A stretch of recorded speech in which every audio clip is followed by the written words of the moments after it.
Good evening. I'd like to call the meeting to order. This is the January 11th, 2017 meeting of the Lowell Conservation Commission. Moving on to business, our first item on tonight's agenda is a notice of intent from Connector Park Equity Partners, LLC. Do we have a DEP number on this one yet? Yes, we do. Do you know what it is?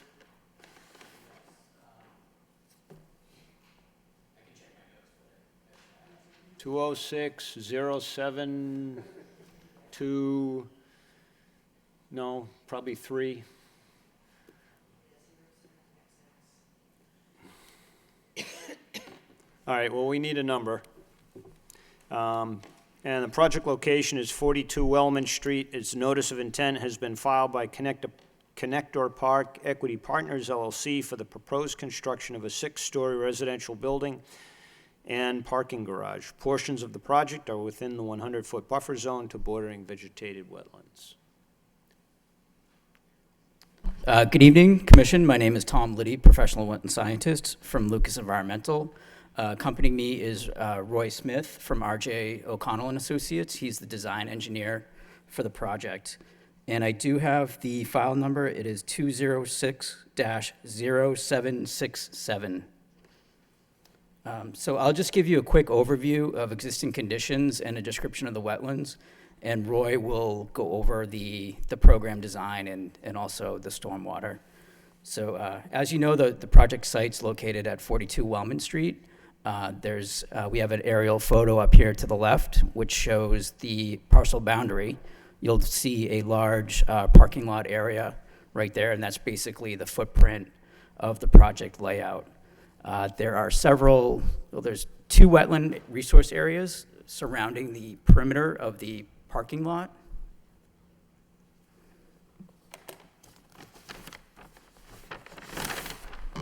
I'll come out and point them out, but on the north side of the parking lot, there's a linear ditch.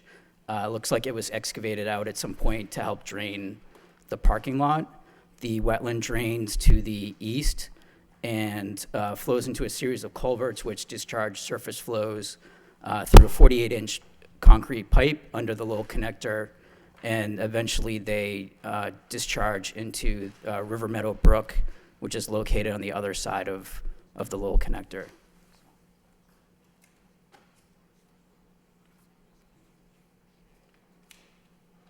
So again,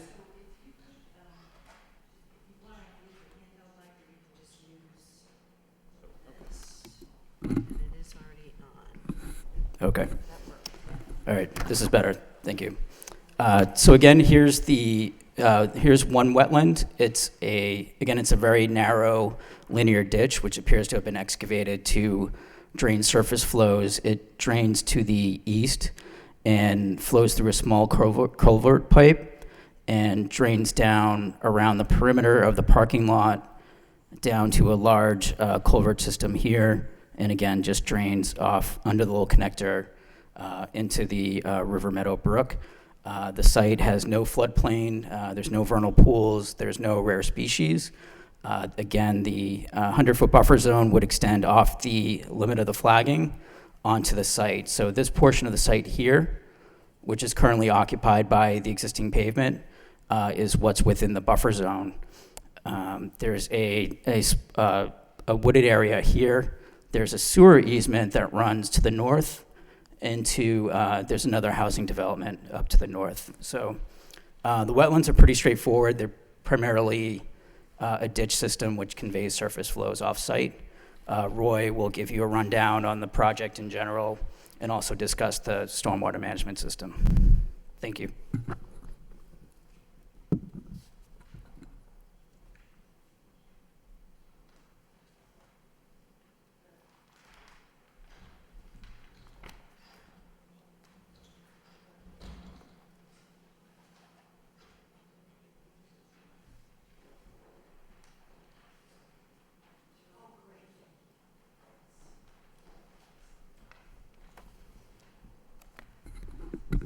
Thank you, Tom. Good evening. My name is Roy Smith. I work for R.J. O'Connell and Associates. We are the site civil engineers for the project. As Tom was describing, it's a residential project, 6 stories. It's what they refer to as a Texas wrap building, which means it's the parking garage wraps, the building wraps the parking garage, and that's why it's called a Texas wrap. It's an architectural term. A couple of the key design features that we looked at early on in the planning process are, I just passed out like an overall site plan kind of showing the general area of the site. It abuts the Lowell connector, and to the north is the existing vegetated wetlands and wooded area. The large existing parking lot surface, and that gains access via Wellman Street, which comes off of Chelmsford Street, and then Lowe's Way extension, which goes down to Industrial Ave. You're probably familiar with the Lowe's. It's part of that. Lowe's is on its own piece of property. There's 3 actual pieces of property that make up the Lowell Connector Park. One is the Lowe's, then there's the 2 existing office buildings that you see in that aerial photo, and then the parking lot, which is the parcel that's part of this application for the residential development. It's got 240 residential units, and it's 6 stories, and it includes a parking garage. That's the massing of it. To get into a little bit of the details, I don't know if you're familiar with the site at all, but this is Wellman Street here, and there's an existing upper parking lot, and this is a large retaining wall, and it's about 20 feet tall under the existing conditions. And if you go down and around that retaining wall, this is the parking lot in question where we're building the residential development, is at the lower level. As you can see, it's all impervious coverage under the existing conditions, and there's no drainage at all. It all sheet flows off the parking lot right into the drainage ditches or the BVW, and then underneath the pipe and underneath the Lowell connector is the ultimate discharge point. The reason why I point that out is early on in the planning process, we had a larger building footprint, and we had a larger amount of impervious coverage. So what we did is we increased the footprint originally, and had this shaded area is permeable pavement, grass pavers. It's not permeable pavement. There's no pavement. It's grass pavers, and I've got some literature that I can hand to you about that. But originally, this was proposed to be pavement. And the key design item that we said, and it came up during some of the staff comments and some of the planning board process, which we have planning board approval and zoning board approval for this project already, is what can we do to decrease the amount of surface runoff from the property? And one thing we did is agree to change this into an emergency access drive only. So we have an emergency access gate, so the fire department can come in, open up the gate, and gain access from a fire and safety perspective along this permeable grass pavers all along this side of the building and on this side of the building. And this hammerhead is the turnaround for the fire trucks. It's important to note that the edge of these grass pavers is the existing edge of the existing parking lot. So we're decreasing the amount of impervious coverage on this project by a little bit over a half an acre. So it's a good source reduction. Beyond reducing the amount of impervious coverage, we're changing a lot of the surface into rooftop runoff, which is clean rooftop runoff. And then we have a center court area, which is also landscaped with permeable pavers in the middle. All those changes, the permeable grass pavers in the exterior, the grass courtyard area, and the decrease in footprint area of the existing pavement adds up to a decrease in overall impervious coverage, like I said, of a little bit over a half an acre, which is pretty substantial. And we were able to do that because we have a parking garage, a 6-level parking garage that matches the levels of the residential units. So each, if you lived on the second floor, you have kind of your own parking garage enclosed, rather than spreading it out over a surface lot. It would take up this whole footprint and more of the footprint. So we were able to decrease the source reduction by doing some of that invasive planting process. I'd like to get into the drainage and work within the buffer zone. This red line here is the buffer zone associated with the BVW. Obviously, we have building in there, we have the permeable grass pavers in there, and then we have an egress areas to this area. And as part of the planning process, we were thinking, okay, if there is a fire, where do they go? This is the fire lane. They can take refuge in this stone dust walkway. There is that I don't know if Tom explained it, but there's a wetland system on this side of it, and then there's an existing 18-inch culvert that goes under and connects to this wetland system. We'd be bridging that existing culvert with that stone dust walkway. It's a 6-foot stone dust walkway. We have benches planned at the back, and we're going to do selective clearing in order to build that stone dust walkway. We think it's a nice area for the residents in the facility to not only from a safety perspective, they have a place to go meet and gather in refuge, but we're going to have benches in a little turnaround area. They can go read a book or do whatever they want in that stone dust walkway area. But that is work within the buffer zone, so I wanted to point that out. Another piece of the work is you see a little clearing limit line in down here. That is associated with a water line connection.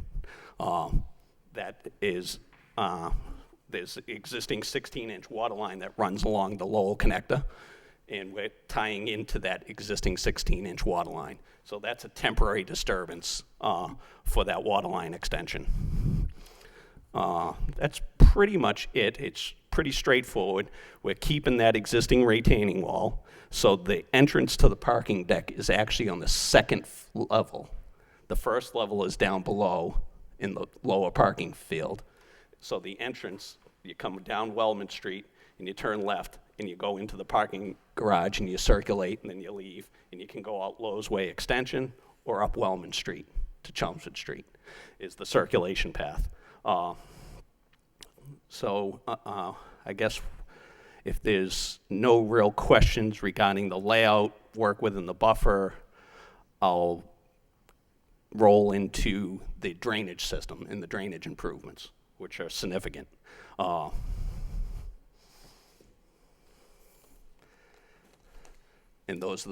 there's 2 exhibit plans that I passed out, the 11 by 17s, showing the wetland system. I think it's important to know that there absolutely is no treatment whatsoever current under the existing conditions. It just sheet flows off the parking lot. So there's no water quality treatment, there's no attenuation, there's no recharge. It just sheet flows off the parking lot. So what we looked at doing is, obviously we need to match the stormwater management policy. And what we've done is there's 2 points of analysis, which are these big red arrows. And what I refer to as a point of analysis, it's from a drainage perspective. All the drainage ultimately discharged at this point of analysis and this point of analysis. This takes the upper portion above the retaining wall. Point of analysis B takes the lower portion of the parking lot and this wetland system. And then it ultimately discharges to the pipe that goes underneath the Lowell connector. Some of the significant improvements beyond the decrease in impervious coverage is we got 2 infiltration systems proposed. One on the upper level for the point of analysis A and one at the lower level for point of analysis B. I'll start off with the point of analysis A. There's a small existing surface parking lot that exists up above the existing retaining wall. What we're doing, we're collecting it. We're actually putting in a closed drainage system. We're going to put in catch basins, drain manholes, and we're going to have a particle separator to treat the water prior to discharge to the infiltration system, which is part of the Mass Stormwater Policy requirement. And then, so this attenuates and recharges the groundwater for this point of analysis, and then it outlets under that existing drainage pipe. That's an existing flared end section and outlet. And so is point of analysis B. With that said, switching gears a little bit to point of analysis B, I mentioned earlier that there is no surface level parking except for the top level of the parking deck, all right? The top level of the parking deck and the roof drainage, the clean rooftop runoff, go into what I refer to as a permeable pavement subsurface infiltration field. It's what they refer to kind of as a bioretention area. And it's right below it has an underdrain and then an overflow associated with it. By the installation of these two infiltration systems, we reduce both the peak rate of runoff, the peak rate, and the volume significantly. If you look at, I've included a table for the two, we analyzed the 4 storm events, the 2-year, 10-year, 25-year, and the 100-year storm event. We're reducing the rate of runoff, the peak flow rates, at 92% versus on existing. Now, this is combined reduction between points of analysis A and B. So this is combined reduction. 92% reduction, 69, and even under the 100-year storm, we're reducing the peak rate of runoff by 41%. So that's a significant improvement over something that just sheet flows off the existing pavement to the wetlands currently. But not only the peak rate of runoff, and I consider it more importantly, we're reducing the volume of runoff.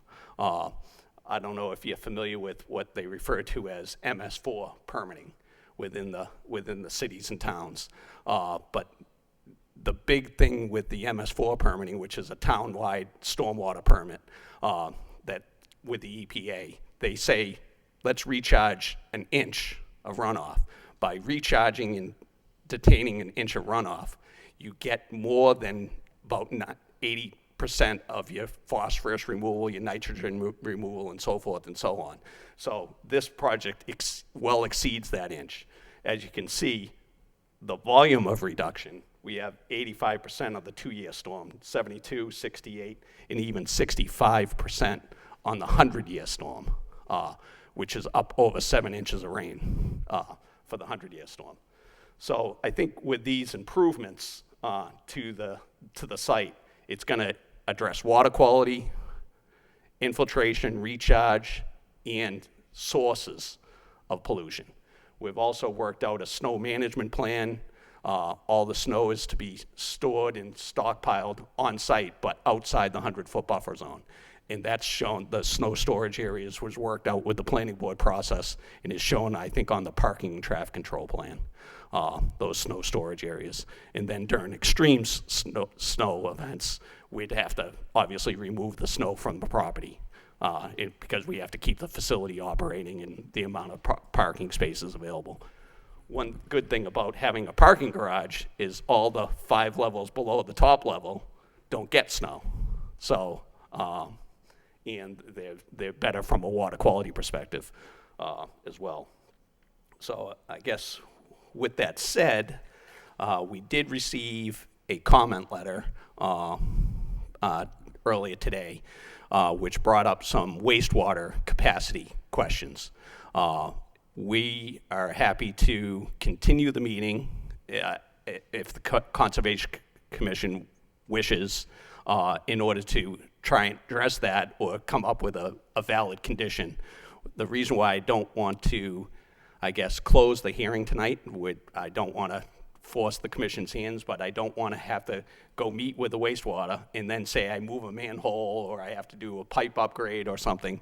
Then I have to reopen and public advertise the hearing, which you guys know, and I don't want to have to do that again. So we'd be willing to accept a continuance in order to try and address that wastewater capacity issue with the wastewater department. And I'd be happy to answer any questions or comments that you have regarding the stormwater, the layout, or the wastewater. Thank you. What are the wastewater questions? All right, thank you. Thank you for the very detailed presentation. You pretty much answered all of my questions. I do have just one clarification, I guess. So at the point of action, is that what you're calling them? Point of analysis. Point of analysis, B. Yep. So we're, in essence, with the system that you're installing under the pervious walkway there, you're pretty much eliminating discharge from that, Yeah, that pipe that's coming out of that culvert we're there? not eliminating, we're greatly reducing. Reducing it? Yes. Okay. And we're reducing the flow and volume out of this pipe as well. So both points of analysis, A and B. Okay. So, yeah, no, I got and the way my mind works, not like an engineer, but your A seems like it's still going to be, well, I don't know, perhaps not. I mean, you're reducing, are these analysis that you provided for the 2-year, 10-year, 25, and 100-year events, are they the same for both systems? Or are these combined?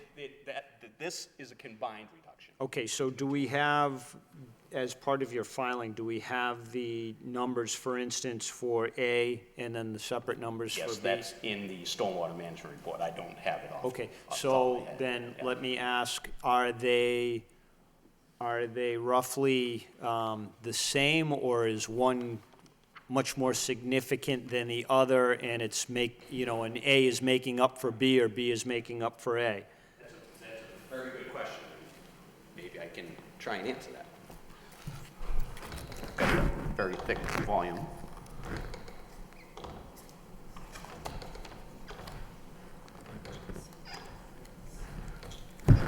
So from a runoff perspective, so for the 2-year storm, under point of analysis A, all right, we go for, there's 1.1 CFS of runoff, and it gets reduced to 0.14 CFF of runoff under the 2-year storm. I can work out that percentage. No, it's but, okay.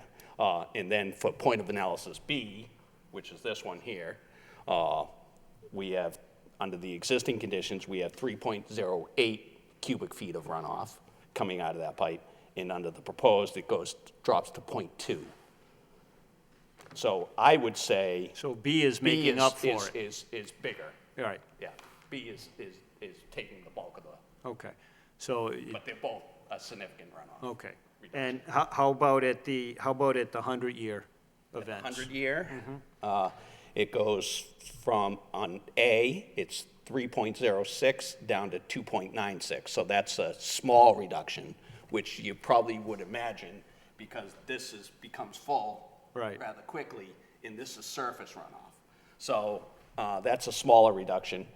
But onto the point of analysis B, it goes from 9.04 down to 4.19. So the bulk of it under the 100-year is actually on B. They can't- So in both cases, it's B. Can they be tied into each other? No, because then I'd have to change these drainage discharge pipes. And this one is up at a higher elevation. I can't get this flow into that higher pipe, or I can't get this flow. Well, it would be A that you would want to get into B, not the other way around, though, right? I can't do that without impacting wetlands, because ultimately, these are the on-site discharge points. Ultimately, there's a large pipe that goes underneath the Lowell connector, so that's the ultimate discharge point. All right. That's the reason why I gave you the combined discharge reduction, is that's what the pipe going underneath the Lowell connector is gonna see. All right, so wastewater made, apparently yesterday or today, made the comments that they were uncertain as to whether adding the number of units, 242, I guess, whether or not the sewer lines as existing could handle the capacity, so, of the residential structures, or structure. So, the way I feel is that certainly if the system were to fail, that would impact on the resource area, so we would condition it. However, given that your preference is to continue it and to work this issue out prior to closing out this hearing, I would certainly entertain that, and that would be preferable to have a design in place to address the issue, if in fact one is even needed. Right, it may not be, but we don't know the answer to that question yet. So I, for one, would be willing to entertain that to resolve that issue prior to closing this out. So I don't have any further questions at this time. Commissioner Varnum?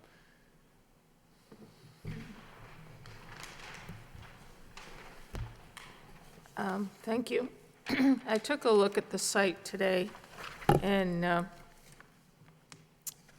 mostly looking at the wetland, and I thought it was a fairly healthy-looking wetland for the location that it's in.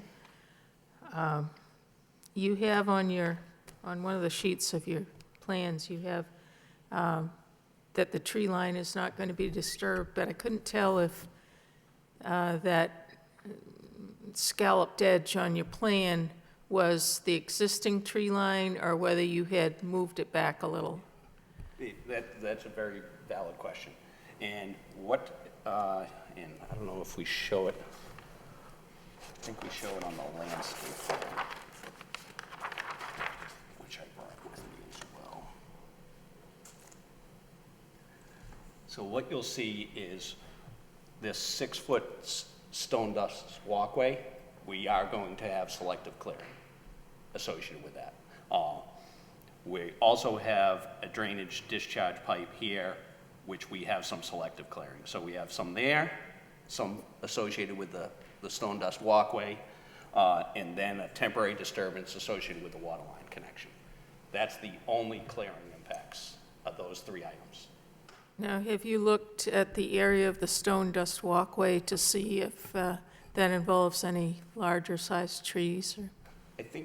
I think we'd be willing to work with the commission and identify any trees and either shorten this up or go around larger trees. So it may involve some larger trees, but we haven't identified the amount of larger trees or did a tree survey.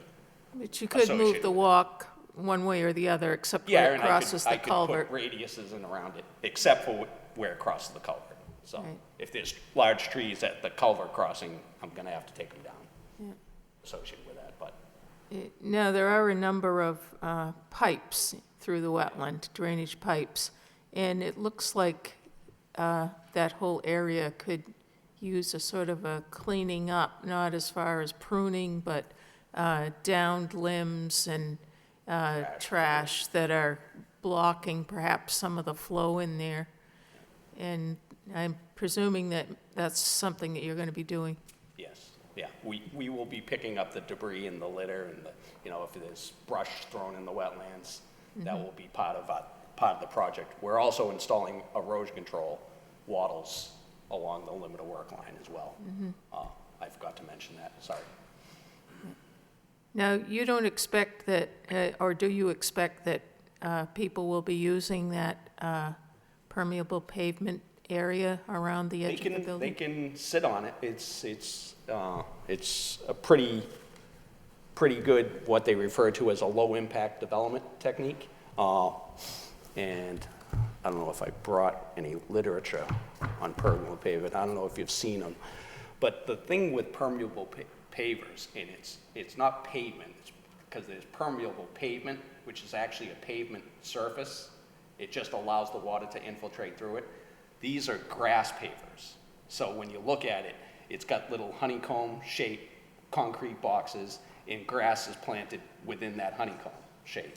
The reason why this is a perfect use for this, it's only used for emergency vehicles. So it's not used on the everyday pedestrian vehicular traffic, because we wouldn't be proposing this if it was for a parking area. It's only for emergency access purposes only, and it's gated so nobody can drive down there if they're a resident of the facility. It's for emergency access and safety purposes only. Now, you have notes about the large trees that are on the western property line. Have you had those analyzed yet? As far as you said, then arborist would be looking at those. We had our landscape, an arborist, no, but our landscape architect has looked at them. Because there's a fairly steep bank there, and it would appear that they're providing not only stabilization for that bank, but also a nice break between the two properties. Yeah, and we're keeping the large trees, the majority of the large trees. We are taking some down for the fire truck turning movements, but we're supplementing them with other trees in between those existing trees. So by having the building almost right up to the wetland boundary, you're actually preventing a lot of activity in there that might occur where there are parking or something in between. Right. Yeah, we originally had that paved, this fire access drive, the grass pavers. We had it paved originally, and somebody brought up, I think it was the city's engineer, brought up the fact that, hey, why don't we try and use a low-impact development technique, and that's where we came up with the grass pavers idea. So that grass pavers, the outside limit is the existing pavement edge, so we're actually pulling out that 20, 30 feet of pavement that exists today on that outside edge. So do you have some kind of a maintenance plan for that wetland area? Or is it just going to be a no-disturb zone? It's kind of a no-disturb zone. We don't have any particular maintenance program for the wetlands. We do have a operation and maintenance plan for the drainage system, and we do, and the proposed landscaping. We have spring cleanup, fall cleanup, so forth and so on. So I would assume if there's trash and debris out there, they want to rent these 240 units, so they want to make it viable and look friendly and look a lot nicer than it does today. So I don't think they'll rent out the property if there's continues to be trash and litter throughout the area. Okay, that's just what I was wondering about. Thank you. Not a problem.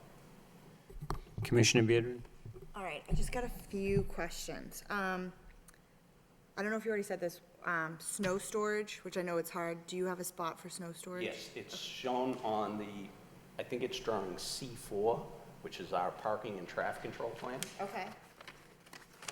And just assuming it's away from the wetland? Yes, Not it's down. outside the 100-foot buffer. Okay, Yep. that's all, that's, I think there's 4 or 5, maybe 6 locations where we indicated. To with put- snows. as long as it's not down that bottom area in No. the buffer zone. No, Good, okay. The point of analysis A, yeah, I'm following the inverts, and that's coming out of that going towards the wetland, right? That's how it's draining? Because some of the inverts show that it would be going like upstream. I'm looking at sheet C2, and I can show you here. It could just be like the survey is just a little off. Because it's gonna go from that basin, right? And then it comes down here, so we collect collect it all through the here. upper here. Yeah. Into that double catch basin. Yeah. Goes through a particle separator actually that's a drain manhole. Yeah. To a particle separator, into the infiltration system. This roof and parking deck runoff go into the infiltration system, and then this is the outlet. Okay, and then is this, Down there. is this existing already? This is existing from this manhole down. Okay. That's all existing. So yeah, if you see like some of this is at 106, and then upstream's Yeah, at 105. Because this is an existing, like, infiltration pipe. That just for storage? Just for storage. Okay, It was a token when they did the Lowe's development, I believe. okay, so this is like just a 48 storage pipe, okay, because I was gonna ask, why is this Right, 48, yeah. and then, okay. Okay, and then, wait. Two more questions. The water has two, looks like you're tapping into the existing pipe twice. We're tapping You're in tapping into the 6-inch up top and then trying to tap into the 16. 16 on the wall easement? connector, that's correct. So you have to do both? Yes. Okay, Just from a fire flow perspective, a 6-inch pipe. Yeah. Dead end, especially a dead end pipe. Yeah. From a safety perspective and a fire access code, you need to have redundant services. So if the 6-inch pipe broke, they still need to get fed water to the sprinkler system from a safety perspective, hence the reason why we need 2 connections. Okay. And then it seems like you have it coming in like around the building at a 10, and then you reduce it to the 8 around the building for the hydrants and the sprinklers? Okay. Yeah. So did you get this approval from Lowell to connect to the No, I 16? think we have a note there that we're gonna work with the Lowell Water Commission. Yep. The city's consultant. Yeah, okay, On that actual connection. okay, But we wanted to show it on the plan because it is buffer zone work. okay. And then the same thing with the sewer pipe. I see where you're connecting with a 6-inch. Are you guys gonna have pumps in the building? No, that existing sewer line? Yeah. Down here. It is deep? Yeah. Okay. And then, same thing, it looks like just, and again, this is like out of my jurisdiction, but the inverts, like the sewer's going, I'm assuming it's going this way? Yeah, that's correct. So this invert was 104.9 and this is 104.4. So this should be lower. It's just like survey. Yeah. I'm just being nitty. Because this is 104.4. Yeah, so this is probably, this one's just off. Yeah. But so it is going this way? No, Okay, I do believe, yeah, whether these inverts at 105, yeah. These are at 105, so it is going that way. yeah, So I think that you're right, I think that's probably a typo. okay. And then is there any chance, just to appease the wastewater crew, could you pump it up to Chelmsford Street? Or does everything on Chelmsford Street come down here? I think everything comes down here. Okay. I think this is a main trunk line. My understanding is that when Lowe's got redeveloped, they did a big sewer infrastructure, Yeah, and they separated the drainage system from the sewer system when they did the Lowe's. yeah, So under our staff meetings that we had with the planning board, we were under the assumption that there was no sewer capacity issues. So finding that letter today was kind of, set us back a little bit, but we'll work through it. So there was a big separation project when Lowe's got redeveloped and developed. yeah, They took out the drainage from that sewer system, which allowed more capacity in that sewer pipe. yeah. So we think that if we did hearing, I think that was concerned during the planning board approval process. But what we had is we were trying to resolve and come up with a solution. So I think too, so the reason why I'm bringing all this up, where you're connecting is out of the buffer zone. Yeah. So like you were saying, if you had to move, I guess a little bit, but where, you're completely out of the buffer Yeah. zone, so you probably don't need to come back here. Probably not. Yeah, But if worst case, let's say it's worst case, and I have to increase the size of the pipe, which, yeah, the size of the existing pipe, say the existing Oh, pipe, okay. then it may be working in the buffer zone, so. that's yeah, but you might be that's ripping why- it out like all the way down the easement. That's what our concern is, obviously, hence the reason why we want to continue with the Gotcha, okay. Got it. And I'm good. Commissioner Dillon? I have a question about hydrants. Are there existing hydrants over on Wellman Street? Yes, yeah. Do you know where they're located? I do not know where they're located up on Wellman Street. And then are you gonna be adding any more hydrants, like Yes, in the we'll back? be adding on our utility plan, which I forget, I think it's drawing C3. Okay. I do believe. We show the hydrants, usually we have them where our fire service enters the building, and then we have them at the corners. So if a fire truck pulls down that permeable grass paver strip, they can hook up to the hydrant and fight the fire. So you're not expecting them to be using that on just a regular alarm call? They wouldn't be using that permeable pavement? They would only be doing it in case of Yeah, no, if somebody pulls a fire alarm, or if there's unfortunately, there's a fire in the facility, they'll come down and obviously they'll go to a master box, what they refer to as a master box, which is probably located up at the front of the building.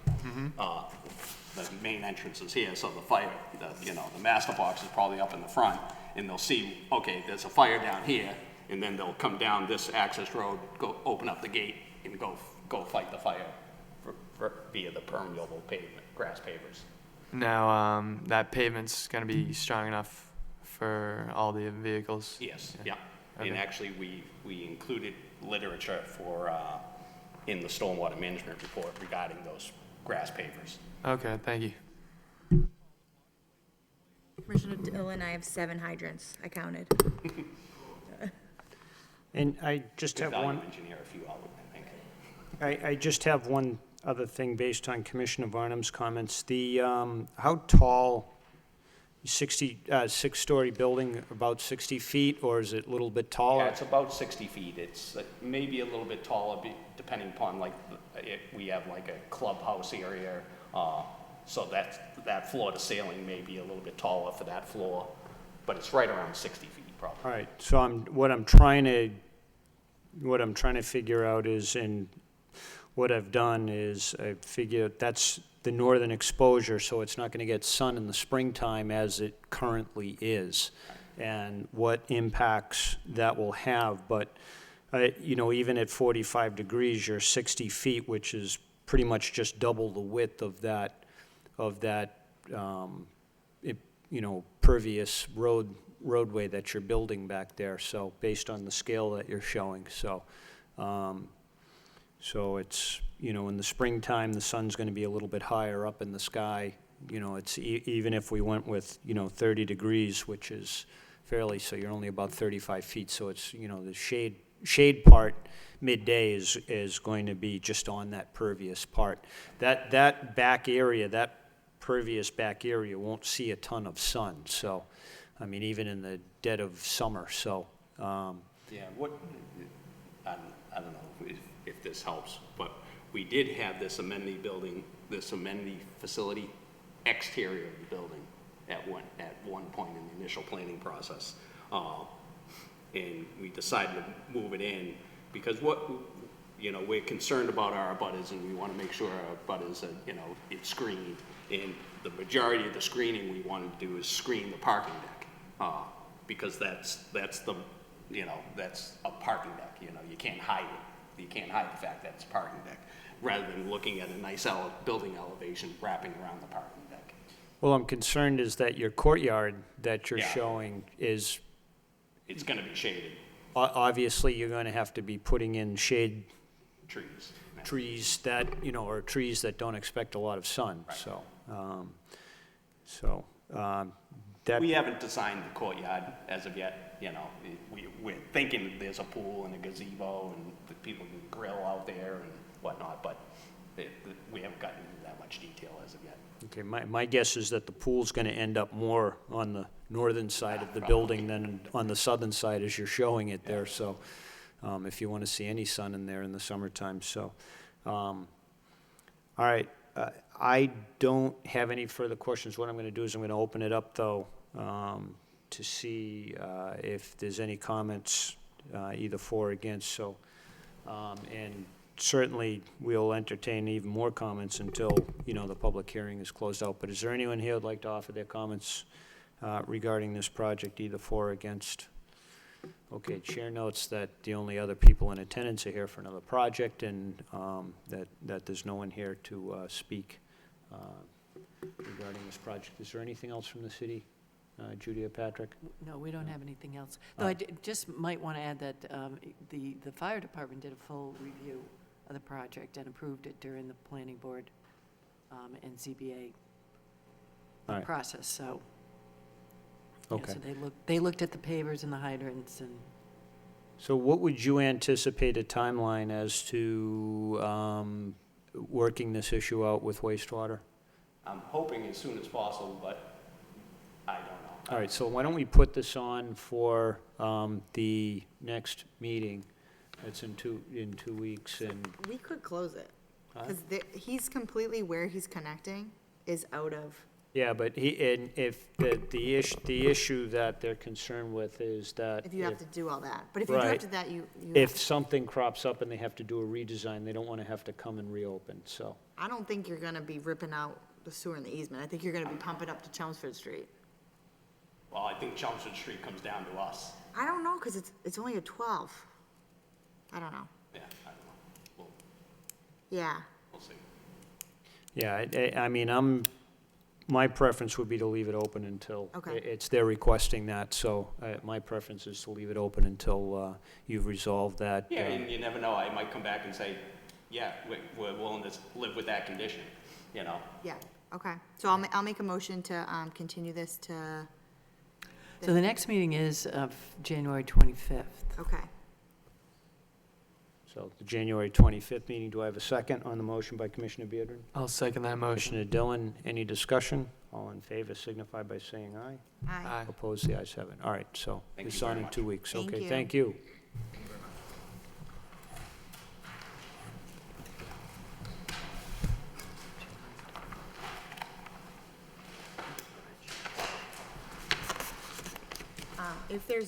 If everything's the same, do they have to come back, or can we just close it on, trying to make it easier? Yeah, I appreciate that. Yeah, I do no, go I to a mean, lot if of nothing public cha- hearings. if nothing changes, no, but the danger always is someone shows up, Yeah. okay? You know, my guess is you'll probably be fine, but, you know, if someone shows up, it's gonna be continued yet Yeah. again, so, that's entirely up to you.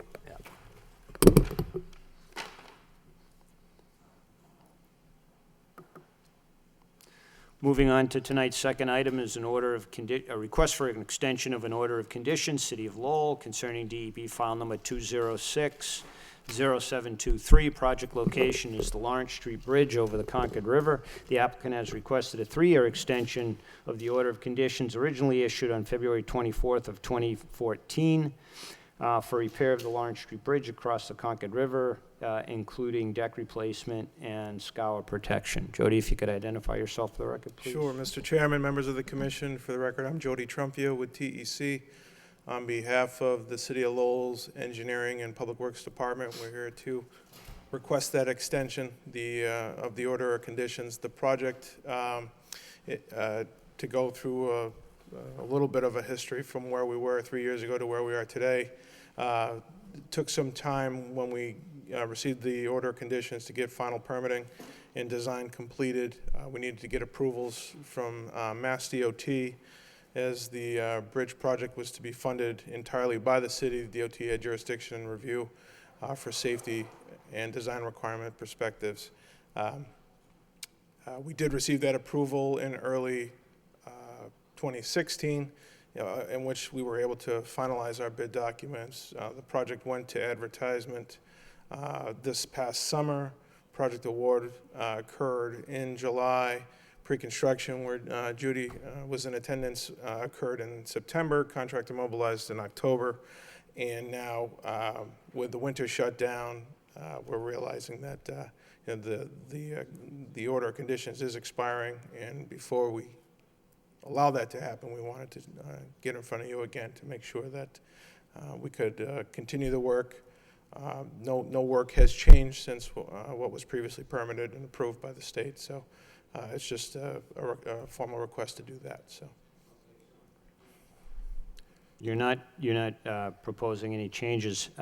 You've already begun work. You're up against the deadline. The reasons for not were extenuating beyond your control in large part.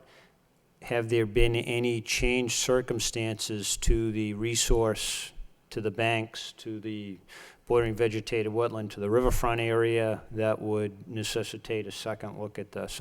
I don't think there are any, but there hasn't been, and we don't expect there to be. As part of the work, when the contractor mobilized last fall, they did install all the erosion controls and the erosion control mat that was going to go on the southeast side of the bank or of the bridge to get down to the resource area. So that's all in, and but no, there's no other planned all right. changes. No. Commissioner Barnum? I mean, I'd entertain a motion to issue an extension, but I don't know if there's any other questions from the commission, so. Is this one of the ones with the cool floating thing? Remember, wasn't there one with like the floating? Oh, the shielding system. The shielding system is actually going to be supported by the bridge itself, because we're keeping the we're keeping the existing beams, and we're just replacing the deck, so we're using the existing beams as support for the shielding system. And that's actually the next step. The contractor had the option to begin demolition prior to the winter, but the bridge would be restricted down to one lane. And depending on the severity of the winter, we did work with the city and recommended that they had time in their construction schedule to hold off until the spring so that there wasn't that inconvenience during the winter. So that's the next step in the construction process. Any other questions? Do I have a motion? I'll make a motion to issue, what is it? 3-year extension. A 3-year extension. Do I have a second? Second that motion to And extend. that's, I'm assuming, under the same conditions, the Assuming all same the order same of conditions, conditions? yeah. Okay, all right. Is there anyone here who would like to offer their comments or concerns, either for or against the extension? Hearing none and seeing that there's no one left in the chambers. All in favor signify by saying aye. Aye. Opposed, the ayes have it. Thank you. Thank you very much. Have a good night. So, under other business, there's an issue that's arisen, from what I understand, that we will be unstaffed administratively for our February 22nd hearing, due to vacations and prior professional commitments and whatnot. So, I was contacted by Christine, and she was curious as to what to do, and my impression was just to cancel the meeting, but that would necessitate an updated repost of the schedule and publication, so. Wait a minute, so you guys are all going on vacation? Well, That's there fine. are various different reasons Yeah. where we I don't just- have a staff. Medical reasons, vacations. And it's not just that night, it's It's like the leading week. up Yeah. to, yeah, it's Yeah, leading we're up actually to. we asked the planning board also to cancel, we're asking them to cancel their meeting as Okay. well. And it's easy to just update the schedule? Yes. Okay. So do I have a motion to republish a 2017 schedule omitting the February 22nd meeting Yeah. that was previously included in the schedule, so. I'll make a motion, what he said? Do I have a second? I'll second that motion. All right. Any discussion? All in favor signify by saying aye. Aye. Opposed? The ayes have it. And that's only because we like you. I mean, otherwise, vacations get canceled. So. Oh, is it really? Is it? Is that school vacation week? Vacation week, yeah. Surprised I didn't know that. All right. Any other business? That was it? Okay. Do I have a motion to adjourn? By Commissioner Varnum, seconded by Commissioner Viedrin. All in favor signify by saying aye. Opposed, the ayes have it, and good night.